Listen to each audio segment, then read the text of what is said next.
आप सुन रहे हैं एजी एंटरटेनमेंट की धमाकेदार प्रस्तुति।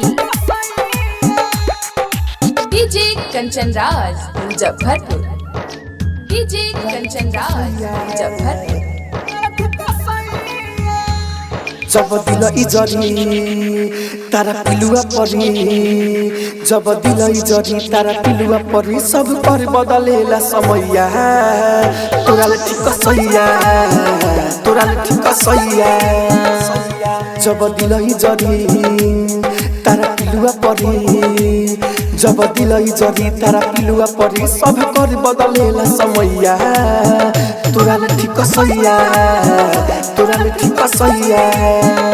Mix by AG recording studio.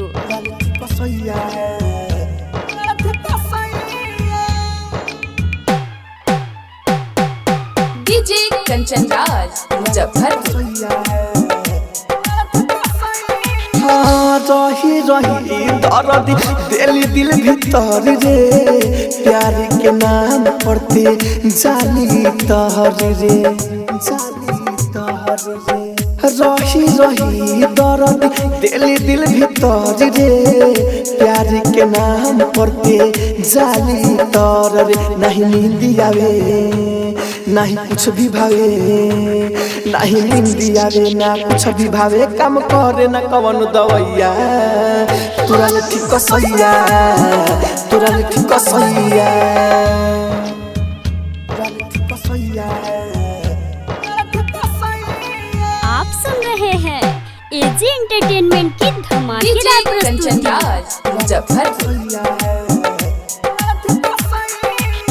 Rahul राजधानी से भरल तोर मन रे, अमितिया सीख तोहके मानेला धन रे, मानेला धन रे। राहुल राजधानी से भरल तोर मन रे, अमितिया सीख तोहके मानेले धन रे। झूठ कहतारी बड़ी लहतारी, झूठ कहतारी बड़ी लहतारी, सच बतिया कहत रहले भैया।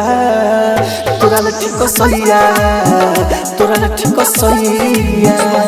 एजी रिकॉर्डिंग स्टूडियो रोशनपुर सपहा।